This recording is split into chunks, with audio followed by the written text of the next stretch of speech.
hopefully we'll have a nice sort of interesting game. And on cue, our man has the deck lists. Fantastic. He's on form today. So we have, that's our placements as well. So we have Scott Morris, who is running. Looks like an Esper deck with It is 5 Planeswalkers. Esper Super Friends-ish. Against Carrie Oliver. We've got Scott, who's running Esper. Would we say Super Friends or just Esper Control? I think just Esper Control is more what the deck is. Yeah. And Carrie is running... what looks like the Aristocrats. The Aristocrats is what she is running. So we've got Aristocrats with Carrie. With 4 Boris Reckoner and 3 Blasphemous Act. Why would you not run Boris Reckoner if you have the mana to play it, or the colours to play it? Especially when you've got Blasphemous Act in the deck. Especially when you've got... I'll wipe the board, and by the way, please take 13. Yeah, oh, it's lovely. It's what people were trying to do when Stuffy Doll came in. They went, oh, we could Stuffy Doll and Blasphemous Act, and then you go, well, we can just do it with Boris Reckoner, and it's infinitely better. A 3/3 first strike is a bit better than Stuffy Doll. Yeah. Especially well, in fairness, a lot of things at are better than 60% of the cost. Yeah. We've also got a listings of how people are doing so far. So if you want to know how well somebody that you know is doing in the tournament, let us know, and we'll inform you of that as well. So both of these, let's have a look. Carrie and Scott are in... Yep, they're both... Yeah, they are indeed both at 9 points, so that's good for there. So we're just drawing up for opening hands. This should be an interesting one. This shouldn't in theory be as quick as the last one we watched. I can't imagine it will be. No. Although it would be hard to imagine any deck that would be quicker than that. No, unless we had like mono red versus blitz. So it was going to end messily for somebody very quickly. So we're going to start off with Carrie, who's going to put in an isolated chapel first, I believe, and then a dragon skull. Yep. Yeah, because that's why the dragon skull is tapped. Scott's Godless Shrine and a hallowed fountain. Tapped, so we'll just play lots of fancy land and pass. That's what we're going to do. Even though it doesn't look like life total is going to be super relevant in this game. No. I could imagine that board control is going to be more important. They are putting our lands in tap. Yeah. So first play of the game is going to be a Reckoner off the bat.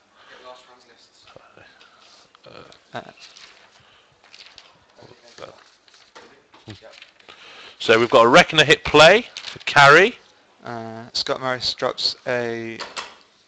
he's not... He's looks like a drowned catacomb. Yeah. Oh no, is it a watery grave? A blue-black land of some description. He hasn't taken any land, so it's probably going to be... looks like our video is frozen here. We just need to get that going again. It's going to be a complete... Sorin Markov hits the field. And Reckoner has died as Azorius Charmed. It looks like. Probably to the top of the deck. And High Priest has hit the field. And Sorin has put in a Vampire token. So we're going to have the Reckoner hit the field again. Yep. And the High Priest is going to go for Sorin. And the Vampire is going to just chump it out of the way. Yep. So High Priest is a 1/2, so it kills the Vampire. It certainly does. Itself. So the players here have got to be thinking, who's the beatdown? Boom! And it looks like Carrie's on the beatdown plan. Carrie was on the beatdown plan, and Sorin settling into the control plan. Certainly is. Making a Vampire token after he wipes the board. Very sensible. Now Carrie's hit a 4th land. It looks like she's considering... Oh, it comes into play untapped anyway. Certainly does. She's just mulling over what she's got. At the moment she's going to struggle at this point. Even though Scott's not got a massive amount of field presence, the Sorin on a high number is still doing pretty well. And she tries for a Sorin of her own. That Sorin, that's a very... rule them both. That would be a very good answer to Sorin Markov. Just play your own version. So the Vampire swings through. Yep. Puts the life totals to 22-17, I believe. It certainly does. That looked like an aristocrat. 6th land. An aristocrat of the cartel variety, and sure enough, down it comes. And it resolves. Along and with followed up by the another High Priest. I do like the Scare Stag. Another priest. The first one got wrathed. Yes, it did. The Drown Yard drops. I couldn't quite see what it was. I think it's another Cartel Aristocrat went to the grave, and I think it was. I think 2 lands. Yeah, I think it was 2 lands after that. That's a watery grave coming in taps there. Comes in I for think 1 Carrie will lifelink, happily take the 1 damage in this instance. which puts to 16 versus 23. But this is an interesting placing for both of them, really. Yeah, I think Scott's got to be careful here not to let that High Priest get active. It's a Snapcaster bringing back. Is that the Supreme Verdict? Yep. It is indeed. So wipes the field again. He really doesn't want to be facing down an army of 5/5 flyers. I wouldn't be, if I'm honest. That's so Carrie's now. Well, at least she's not getting Drown Yarded this turn, so that's always a good thing for her. That is probably the real life total on that side of the table. So we've got a Falcon Wrath. More aristocrats coming down. Yep, so that's a lot of damage very quickly. Yeah. Dropping Scott to below 20.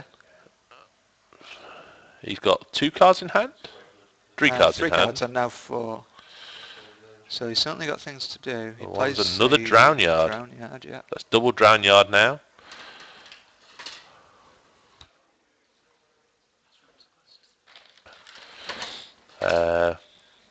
I think Scott's going to be hoping for having a Tragic Slip in hand. Does he run Tragic Slips for a start? He's played an Azorius Charm on the Falcon. Azorius Charm works just as well. No, he doesn't have Tragic Slips in his deck, so... It's fairly obvious he had something there. Oh, yeah. In the turn with so many Certainly cards in did. hand. Yeah. And Carrie doesn't have a follow-up play, and he draws... For Astros, if you want to ask about anyone's particular standings, we can tell you their record as they stand and what table they're on, so you can give a rough estimation of whereabouts they are in the field of play at the moment. We don't have a standardised set. And Scott gets a Jace Memory Adept and just wants it to mill Carrie for 1 and draw a card. The milling is pretty solid here. Another 6 from the Navalia. No, another 3 from the Navalia Drown Yards.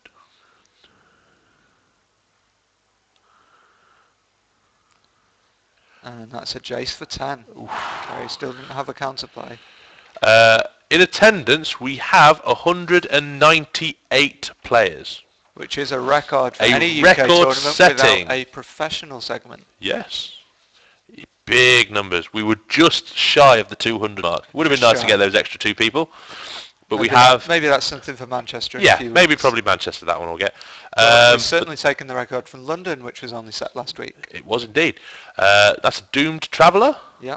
Not the biggest play on Carrie's side of the table. I'm sure she was hoping for more. Another 1/6 of the deck's going to go away. Yeah, this is going to get out of hand. Well, it's already out of hand. Let's be honest. Yeah. Double Drown Yard and Jace.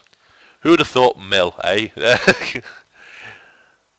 Milling is a nice win condition in these Esper control decks. I think perhaps the only thing that could get her there in time now is the aforementioned Boris Rekner into Blasphemous Act, and it looks like she's scooped. That's the scoop there. So she can get there. 1-0 to Scott Morris.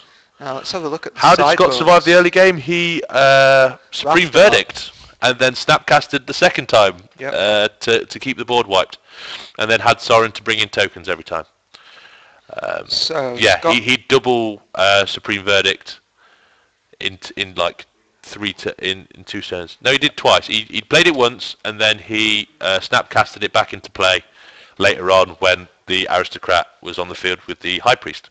So he didn't really make much use of his Sorin there. No, Sorin was... It did preemptively negate Carrie's Sorin, which is probably quite important there. It certainly is. But not something he may have been planning for. True. So, Scott's sideboard. It's possible he wants the Blind Obedience to keep the Falcon Wrath Aristocrats a bit slower. Yep. Sever the Bloodline and Terminus is a bit more removal. Mm-hmm. Liliana of the Veil seems very good against the Aristocrats deck. You can control the creatures. Geist of St. Traft. Ooh. I can't imagine him going the aggro route here. No, not in this instance. He might put the second Jace Memory Adept in to try and draw into it quicker. It's possible, just to try and get the kill there. Yep. In terms of Carrie's sideboard, we've got a Tormod's or 3 Tormod's Crypts. Not massively useful in this instance, though it might be useful for the sort of against Snapcaster a little bit. It's stopping the cards going from the graveyard in the first place that she really wants. The fourth Blasphemous Act, I don't think that's going to massively make a huge difference in this instance. Not really. Intangible Virtue. Intangible Virtue can just get a bit more damage in there. Yep. Dreadbore might be useful against the Jace. Yep, I can imagine killing Planeswalkers is quite important. Obzedat, Ghost Dad. Yep. That survives the Wraths. That survives the Wraths. Her 3 more of her own Sorins. And Duress. And Duress. I think so Duress she's will got come in. a lot of choice here from her sideboard. Definitely. So it really depends on what game plan she wants to support. Surely you'd take the Jace out. Well, seeing as it just won him game 1. Yeah. Pretty solidly. It depends how Scott plans to win the game. Yeah. He could just plan to be as quick as he can, mill her out before she gets a chance to deal in too much damage. In which case you'd keep the Jace in. Yeah. Or he could just go for a complete control and aim to just grind the game out because he thinks he can survive her onslaught. I think he's got the tools to survive it. I think he's got enough removal in both spot and board wipes to keep the aristocrats in check before being able to sort of hit things like his own Obzedat, like his Jaces. He's got those answers in there, and he's obviously got things like the Sphinx's Revelations in to draw back into his hands. So I think he's got a fairly solid matchup here against the aristocrats. Yeah, it's hard to tell which deck's the favourite.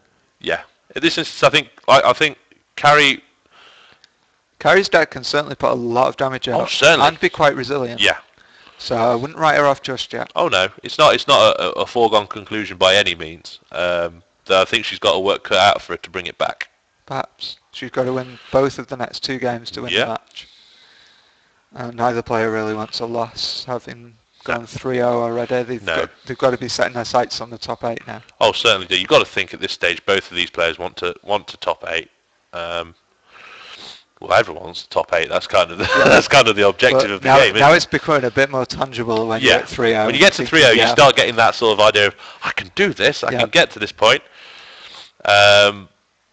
So hopefully they'll, for Carrie's sake, it will be a little bit more fruitful for her this second game, and she can hit home. She'll certainly be going first. Oh, most certainly. Which is important in a deck that's trying to deal damage. So they're just drawing out. Like they're drawing their opening hands. So just as they're opening hands out, we'll go through some of the people who are currently. And they both keep. They both keep.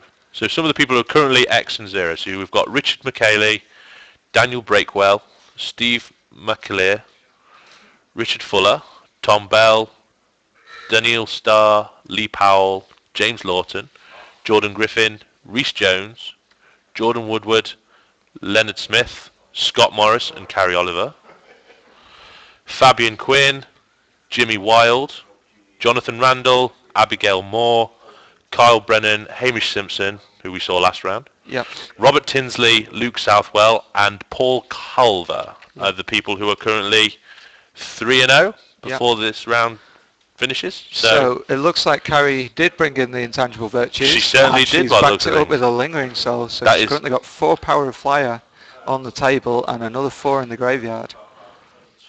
Yeah, that is a good opening go for Carrie there. It looks like she's going down the deal as much damage as possible game plan.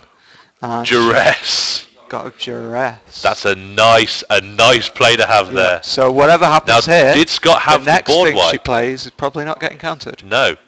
Or did he have the board wipe? And he's choosing to... Is that a dramatic rescue on the token? I believe possibly.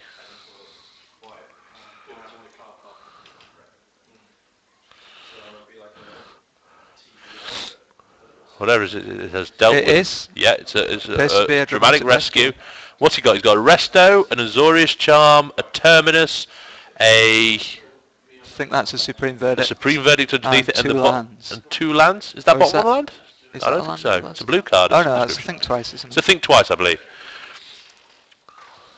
He does run the Think Twices, so it's more than likely that.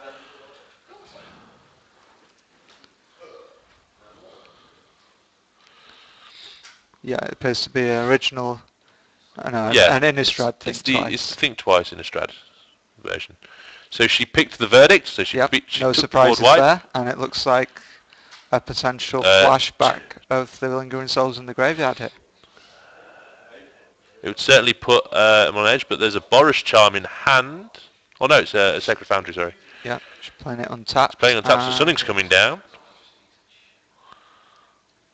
And it is a Lingering Souls from hand. Lingering Souls and a Doomed Traveller. Oh. So flashback in the Lingering Souls and the Doomed Traveller off the 1 mana. So her position now with the board wipe gone is very solid indeed. Yep, she's got 7 power on the table. Certainly does. Which is a nice 3-turn clock on Scott.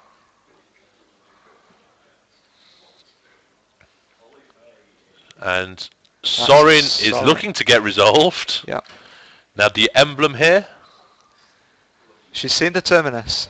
She has seen the Terminus. 2 turns before that comes down because he's got the other line. You've got to realistically, I think, emblem here. I think so. Try and deal as much damage. Do a lot of damage to him. Though she doesn't look to have. No. She's. Looks like she's planning to create the token. She's thinking about it. Definitely thinking about it. I would emblem here. Your tokens are then swinging for 3 each. So that's 10 damage, 11 damage coming through. That puts your 3-turn to a 2-turn clock, but she's got to imagine that he's got something. Yeah, so that's coming through for 7. Yep. And he has the Restoration Angel. So Resto comes in, blocks a spirit. So that's 5 damage coming through. Yep. And the Resto stays alive. And we'll put in a life-linking token there. Which is bigger thanks to the Intangible Virtue. Indeed it is. Maybe she's just maybe that's the idea, is that she has this constant stream of 2/2 life-linkers coming into play. Yeah. Helps her stabilise a lot more. Plus at this point she can now make 2 emblems on consecutive turns. True.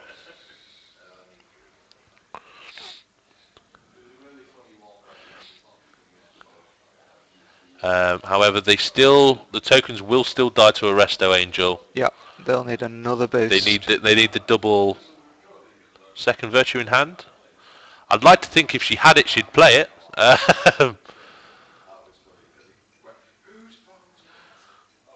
You can think twice to hit the 6th line for Terminus. You could indeed. It certainly is a. It's a possibility. It certainly is a possibility. Or he could just draw into another Supreme Verdict. That works possible. Infinitely. Or a Snapcaster Mage. Yeah. Certainly he'll have the mana for that. There are still a lot of outs. And Carrie must be thinking about them now. So she's gone for the emblem. Yep. So the creatures now hit for 3 if they're a token and 1 if it's that is, I think, twice. So as we said. So it looks like he was trying for the Terminus there, but he's flashing it back because he didn't find one. Yep. And she chose not to attack. She didn't want to lose any of her creatures when they'll be taking down the Restoration Angel next turn anyway. It's a very conservative play on her part. She doesn't have to spring in at this point, and she doesn't want to lose Sorin either. No. So it looks like he's attacking Sorin. I can't help but think it might get blocked here. It's probably going to get blocked by a Spirit here. It's good double block it. Well, she has to double block to kill it. And she still only loses 1 creature, so this is strictly better than a chump.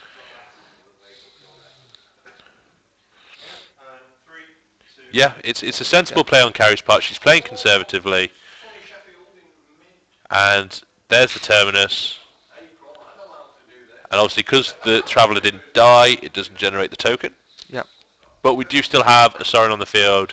We do. Bringing the token pain. And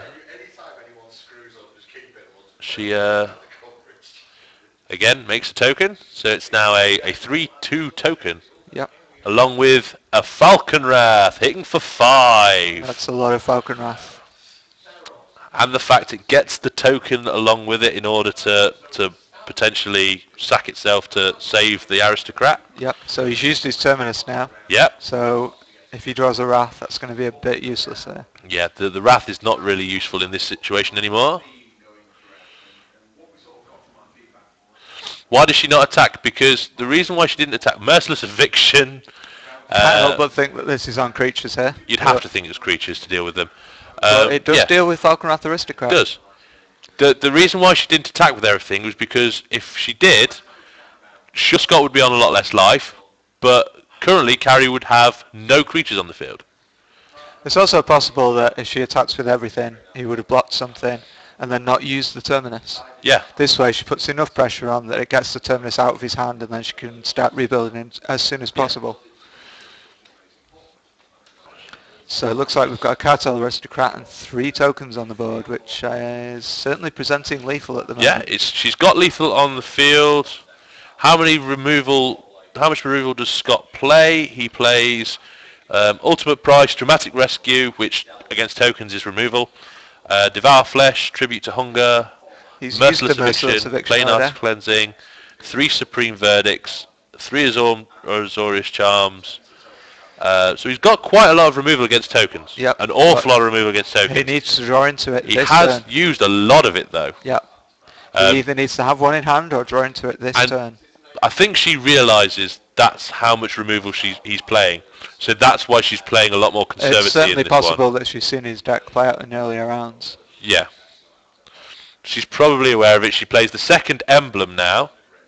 So everything's going to go through. So she's attacking for lethal. He has a think twice. Didn't get the answer he wanted. Did it find an Azorius Charm? Azorius Charm was already in his hand. So he's not dead. So we're gonna kill a token off. But that's still 2, 3, 4. Still 6 coming through. 7. It's more than that, isn't it? Oh, there's 2 emblems there now. It's lethal, I think. Oh, it's way more than lethal. That's easily lethal. Yep. And sure enough, looks like Scott we're on to game 3. And it's to game 3. A very interesting matchup, this one. Yeah, 2 Emblems of Virtue. Very powerful combination to have there. So we're going to go to game 3 with 2 very good players playing 2 very good decks. And as we saw there, Scott might be slightly favourite in the matchup, but Carrie's certainly got the play skill to work around what he can do and get the kill in at the end. Certainly, I think he's got a lot of answers to the token deck, but she played it very conservatively. She didn't overextend anything. She kept everything going. And she extended just enough that she wasn't expending resources, but he had to yeah. the terminus. I mean, that let her rebuild as soon as she could. I mean, having the Sorin on the field consistently, not leaving him out to deal with stuff. Yeah, I'm sure he's protected from the resto that she knew was there off the duress. Constantly making creatures and then embleming every now and again, so getting the second emblem coming down, which you can't stop because that was like now a constant +3. Every creature she plays from then on is just bigger than you can deal with.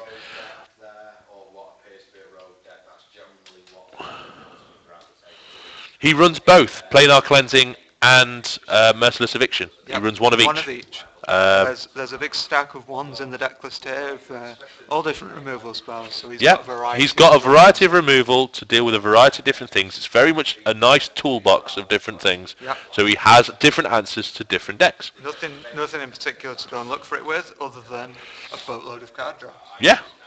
I mean, it's just gonna brute force to find the removal that he needs. Yeah.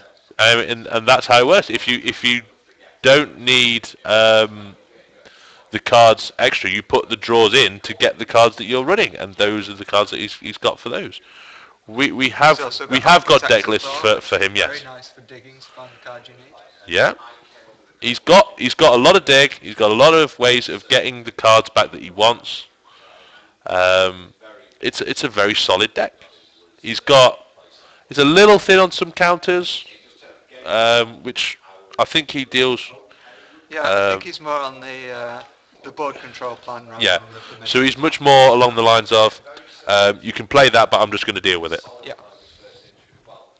Which is a perfectly reasonable way of dealing with it.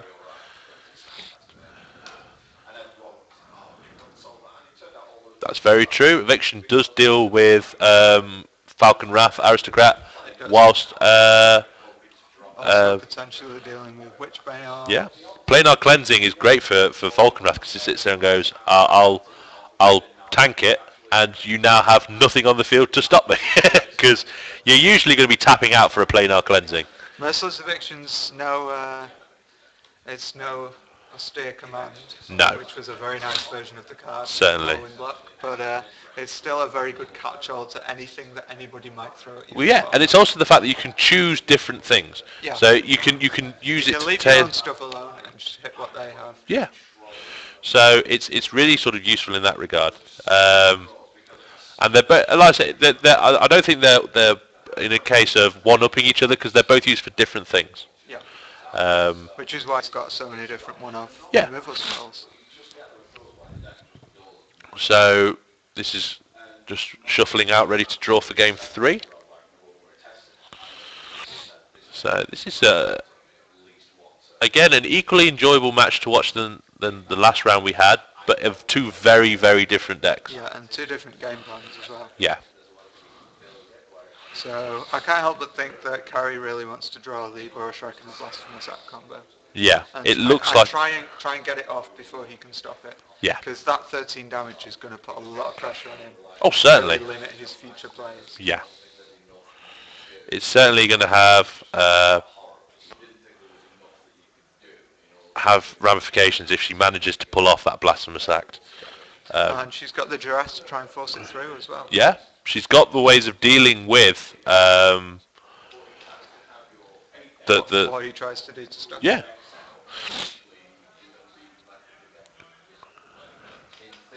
So. Okay, they have their opening hands. They look to be keeping. Scott looks to be deciding. Yep, they're both keeping. So starts off with Watery Grave in. And that's a Godless Shrine into a Doomed Traveller. So the standard land pass for the control deck. Yep. Representing Azorius Charm and any number of other instants. And the Cartel. And attacks for 1. And the Azorius Charm to cycle. So he didn't feel like it was worth putting the Doom Traveller on top. No. Or any subsequent creature. No. He's looking for something specific here, which I think may start with Supreme and end in Verdict. It's certainly a good estimation on that one, I've got to admit.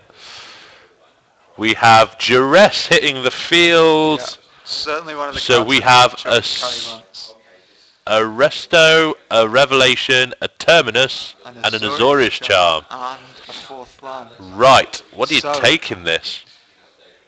So it's going to be the Sphinx's Revelation, I think. It's got to be as much as she doesn't want to see Terminus, I think she wants to see Sphinx Revelation. Even less, yes. I think Azorius Charm is kind of redundant, not redundant in this situation, but it's isolated 3 cards and looks to be decided between them. I can't help but think that the Azorius Charm's not high on our list here. No, I think that's why it's sitting on its own, lonely in the corner, going. Well, that's just how the card. Oh yeah. It came out as a lightly. It's one of these 2 cards. Yeah. This one's just here because it's a valid target. But even if she has a good idea of what to take, she's still taking her time and thinking about it and looking at other options. She's not just going. Oh, it's clearly that one. I know I'm going to do this and then takes it. She's considering her play. She's not rushing through it. Yeah. And that's the mark of a good player. Oh yeah, she's definitely taking the time. She's got plenty of time to go through it, and it's still a difficult one because both of the top cards, both Terminus and Sphinx's Revelations, are both very choosable cards.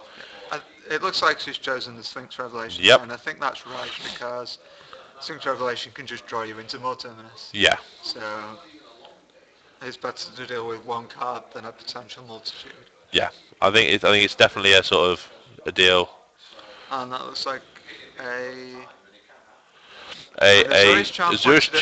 Doom Traveller, which prompted a sacrifice. Yes. She doesn't want to draw that next turn. She'd rather just have the Spirit. Certainly. Or it was an Azorius Charm onto the Cartel, and she stacked the Doom Traveller to keep that on the field. Yep, that's potential as well.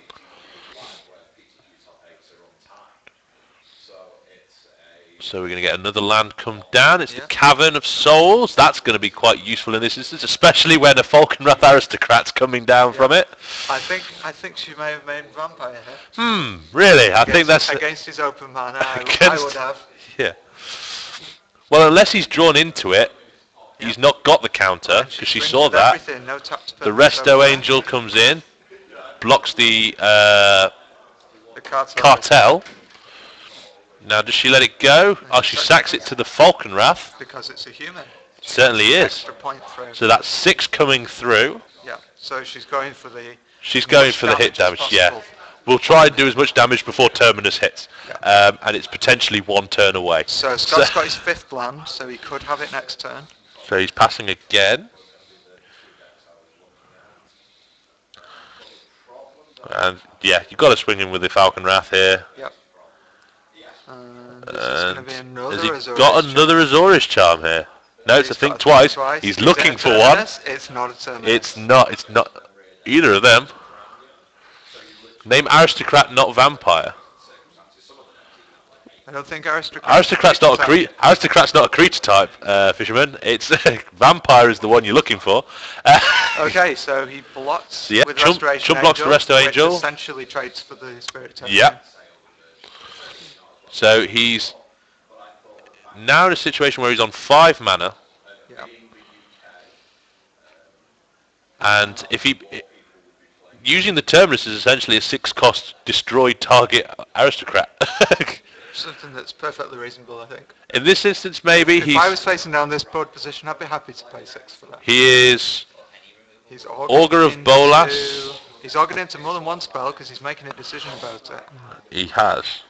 He's still got mana open for things like Azorius Charm, so he's got answers in that regard.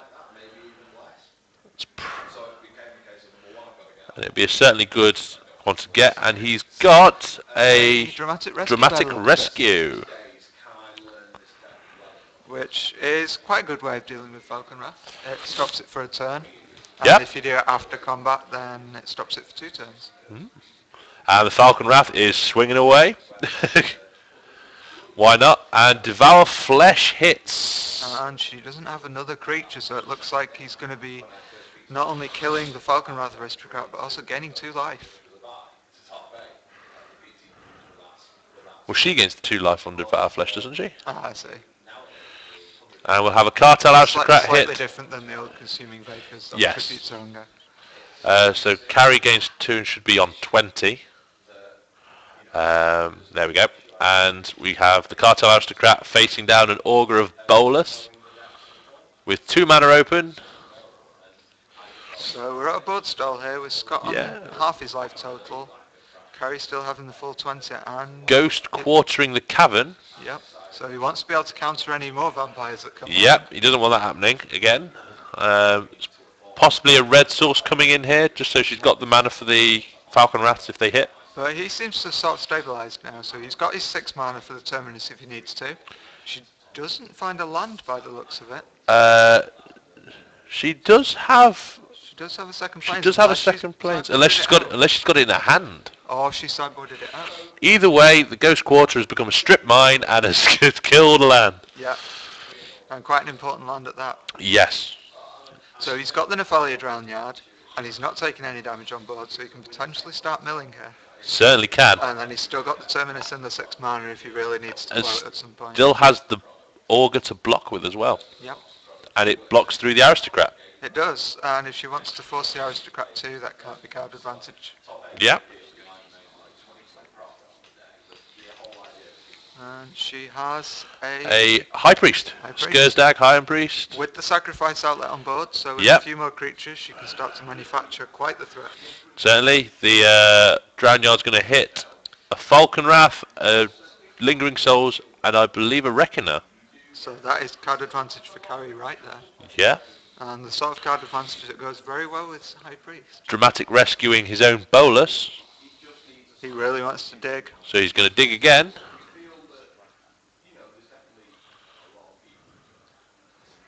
Comes back down. He looks like he wants to dig for a Supreme Verdict here and save the Terminus for hard to deal threats. Sphinx's Revelation will do. I'm sure he's not upset about that. That didn't take much thinking at all. So I think that was quite a... And a Sorin to manufacture more blockers. He's really gluing up the board here, buying himself the time he needs to get that Revelation off. Very good board position here for Scott. The Carrie's isn't a terrible board position by any stretch of the imagination. And when she casts that Lingering Souls, she'll be able to make a demon straight away if she wants Yep. to. We'll convert spirits into demons there.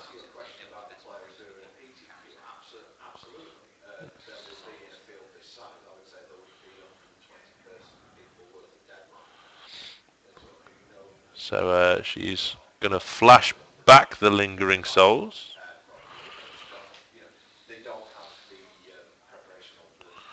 And then pass the turn. Doesn't have to. Threatening the demon, but not giving up too much. No. It's just yet to do it straight away. And he's got you know a board wipe's coming when Augur of Bolas swings in, don't you? I think it's quite possible. He's gaining his 1 life off the vampire there. This could be a very much a Terminus. And there's the Terminus. And there we go. He still has the Saurian in play, so he can immediately make a vampire. Just as we saw Carrie do last round. Yep. So Scott has a very, very solid position at the moment. We'll have a Lingering Souls. I can't help but think that she really wants to draw intangible virtue here and start to really pile on that damage. Yep, it would really sort of put the pressure on Scott there, I think, if she managed to get that intangible virtue in. Yep. She's stuck on 4 mana, which might be constraining her to 1 spell a turn. And she also doesn't have a red source yet. No. Because the Cavern got blown up. Although there's not many cards in the deck that require one. No. Force Reckoner can be played off white. It's really just for the Falcon Wrath. And the Blasphemous Act. And the Falcon Wrath would be pretty useful to sort of just hit home and deal with Sorin possibly. Yeah. Sorin is threatening. And there's the red source if she plays it. She's got a Sacred Foundry in hand. Depending on what she's got in hand, she may want to play it tapped and untapped. And is that a Dreadbore? It might quite possibly be. I can't imagine Dreadbore will be pointed at a vampire token here. No. It's pointed at the King Vampire. And that is that will probably be a very dead Sorin, I imagine. And sure enough, there is the Dreadbore. Has he got the counter? Does he want to counter it, or does he want to? Does he want to counter it? Potentially more deadly. Nope. It resolves and Sorin falls. And then 2 damage. 2 in the air. His life total's crept up a bit because of those lifelink tokens, but it's going back down now. Yeah. And does she flash back, or does she play something else? Scott has a quick look at her graveyard.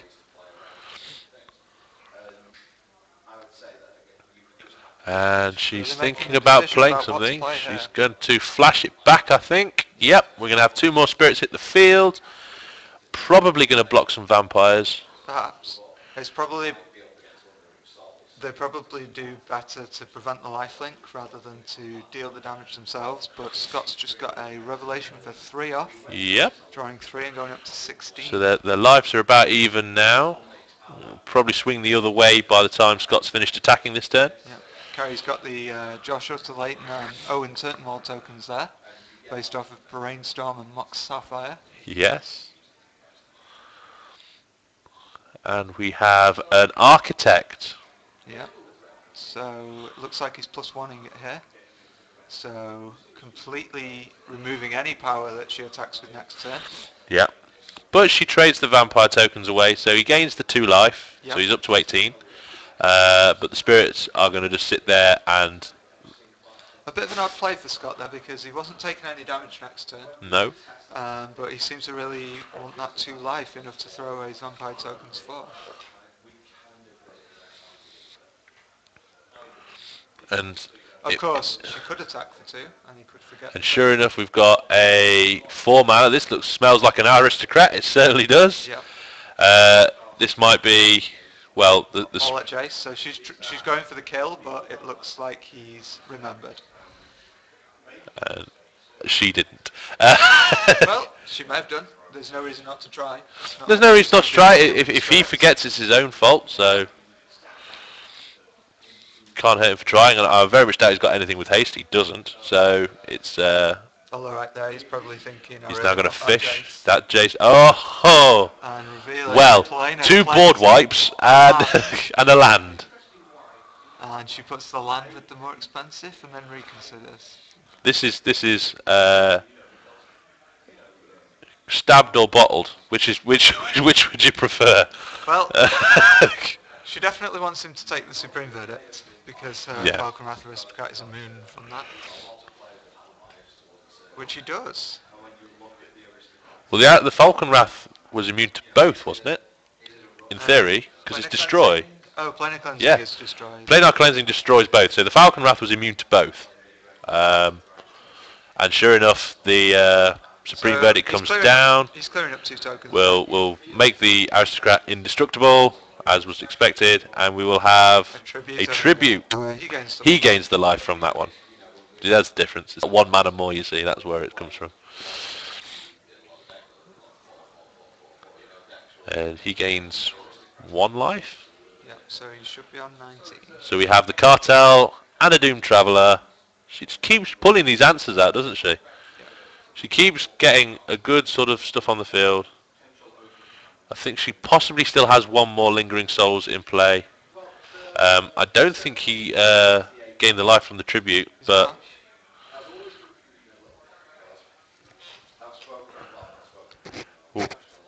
we'll put a vampire token into play with Sorin again.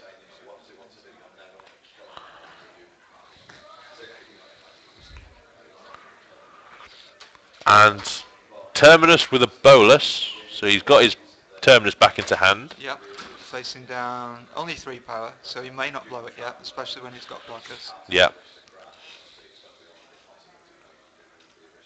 So what's Carrie going to do? I think she really wants to kill Sorin, but maybe she can't. There's not a lot she can do at this particular point in time. And this is a point where she really just wants to draw those Boros Reckoners and make it hard for him to deal with. Yeah. Now that he's used up a lot of his board sweeps. Yeah, he's got. It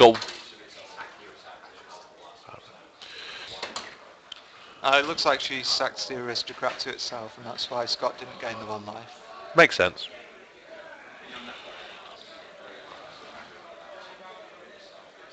We've got a duress. So we'll see what he. We'll see a negate. Oh, he negates the duress.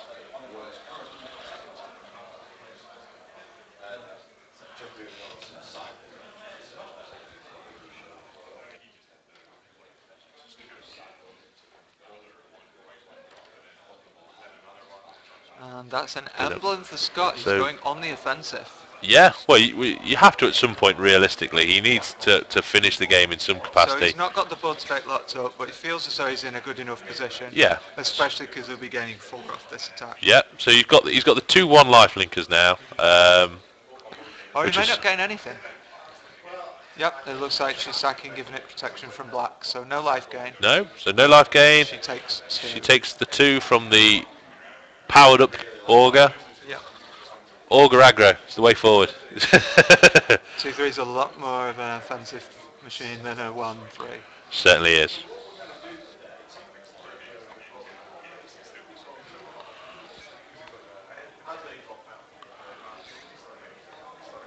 And looks like Scott's considering his second main. Oh no, Carrie is considering her attack. Carrie is swinging at Sorin, and there is a Snapcaster Mage. A 3/1 Snapcaster Mage. Which will either try and block or cast a spell, and I don't think Sorin's dying this combat. No, somehow I can't see that happening myself. Well, it has to block the Cartel. The Spirit is getting through. It's whether Carrie allows the thing to die. Nope, and she's going to... Like they're trading off. She'd prefer the flying rather than the power on the ground. And an Obsidian. That is huge. She can really start to regain some advantage and there. He hasn't got a counter for it. It's hitting the field. Apparently so. So that will equalise the life totals at 16 and 17. Yep. Well. I can't imagine Scott's happy to see Obsidian. No. In fairness, when somebody plays an obs against you, it's very rare for you to be happy about it. Yeah. It's never a nice thing to come up against. And even if he has, for example, a Snapcaster or another sacrifice edict effect, she's got this. She's got the token to fodder it out. It's obviously that's looking very, very handy at this particular point in time, and a lot of he's. I don't think he's got any more instant speed answers to Obsidat because the Devour Flesh is gone. He's one Snapcaster mage. I think. Ultimate Price doesn't work. No, it doesn't. So I don't think he's got anything left other than Snapcastering into it. Yep. So Sorin has made another token. Or playing his own Obsidat and choosing not to exile it. That's true, he can. That's a way of doing it. So he's passed the turn. Obsidat comes back, doing 2 damage to Scott, and she goes back to 15. Yep, he goes back under to 19. Still getting a lot of life off those vampire attacks. Oh, certainly is.